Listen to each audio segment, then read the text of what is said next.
Today we're going to explore the Darul Aman Palace and uncover its untold story.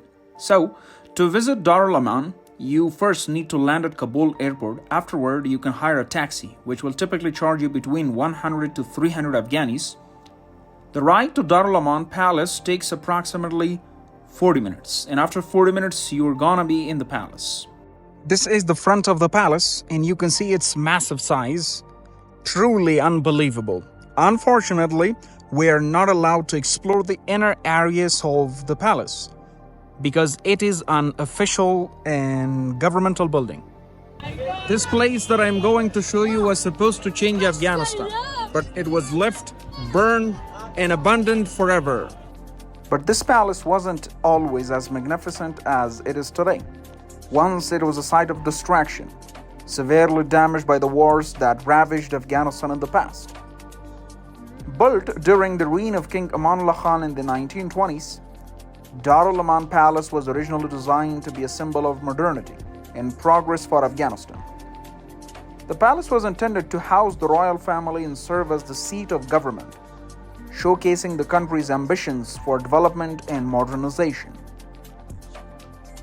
However, following the turmoil of several conflicts, the palace was abandoned and fell into disrepair. It became a symbol of the destruction caused by the decades of war, standing as a reminder of the challenges Afghanistan faced during those dark times.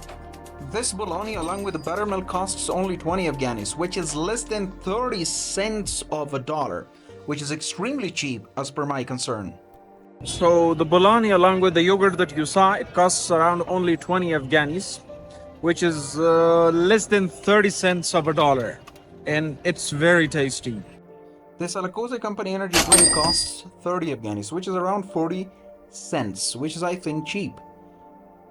One peeled cucumber costs 5 Afghanis and 2 cucumbers cost 10 Afghanis, which is about 15 cents.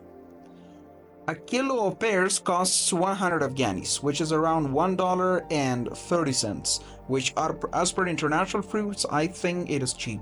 And it is extremely mouth-watering and tasty. One thing that's very clear in Afghanistan is that street foods are very famous here. Almost 100% of the people are showing 100% enthusiasm when it comes to street foods. Kabul, specifically Darul Aman area, is a modern area. As you can see the skyscrapers, these are available and spread in all the areas of this city because it's considered to be a modern area of the city. 7 kilos of watermelon costs 160 Afghanis, which is around $2. This area called Darul Aman is famous for its luxurious homes, luxurious environments. It hosts a lot of ministries, departments of ministries, and other governmental related agencies because it can be considered the semi-central area of Kabul. So that's Darul Aman Palace. Let's explore it from the zone. Here in Darul Aman, there is also the famous Museum of Kabul or Afghanistan, which someday we will also explore that. Before I share the story of the palace, I want to let you know that the ticket price of this palace costs 30 Afghanis. So if you are coming at the door, there are some Taliban soldiers that they are going to cost you around 30 Afghanis.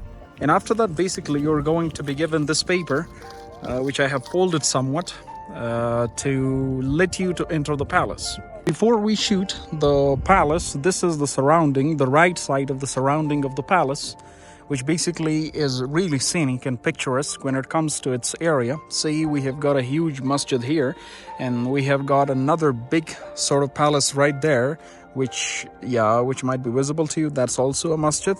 And this is the surrounding. The sun is reflecting upon the camera.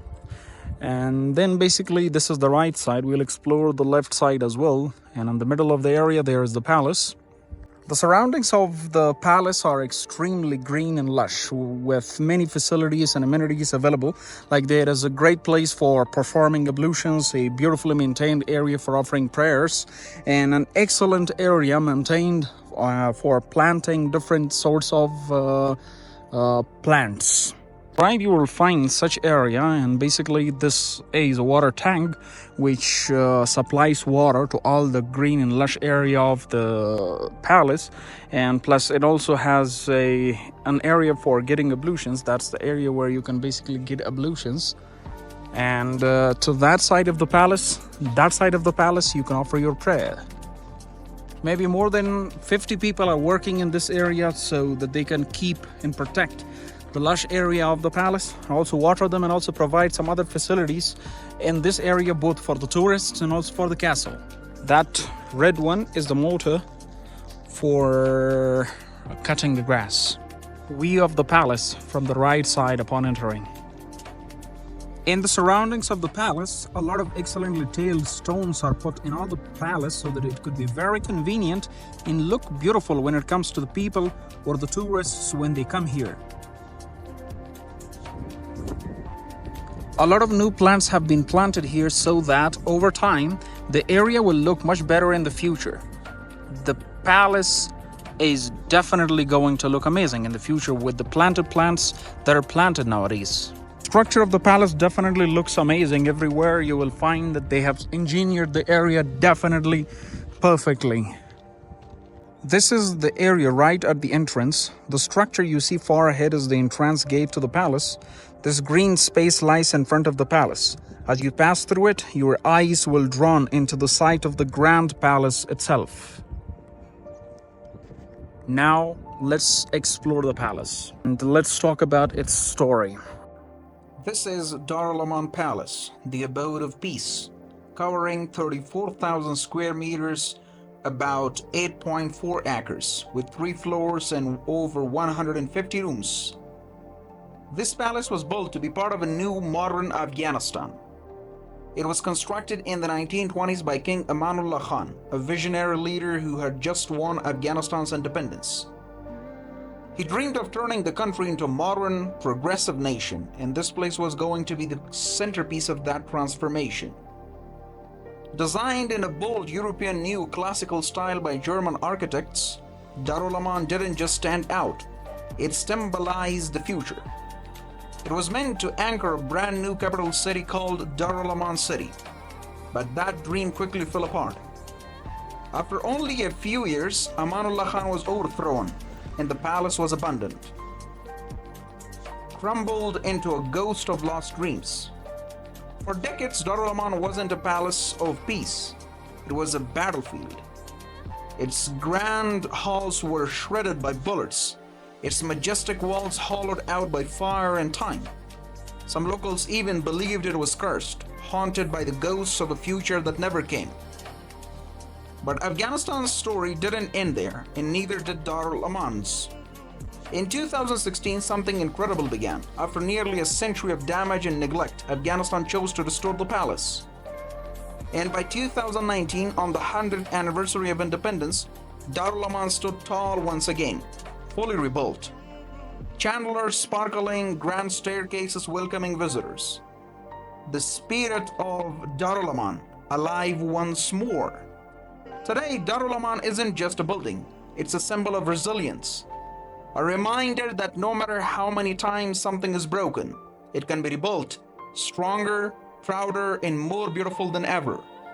So if you ever visit Kabul, or if you are just dreaming from across the world, remember this palace. Because Darul Aman doesn't just tell the story of Afghanistan, it tells the story of hope. Take in the massive size of this single pillar inside this palace. It really stands out. The area you see right in front is mainly for the palace guards. They are stationed here and manage the palace security from this spot. There are also security cameras around the palace, which they monitor from here. Alongside them, some military officials are also present. So this was the palace, and these were the sceneries, the excellences, and the stunning story of the palace. I wish you have enjoyed the video.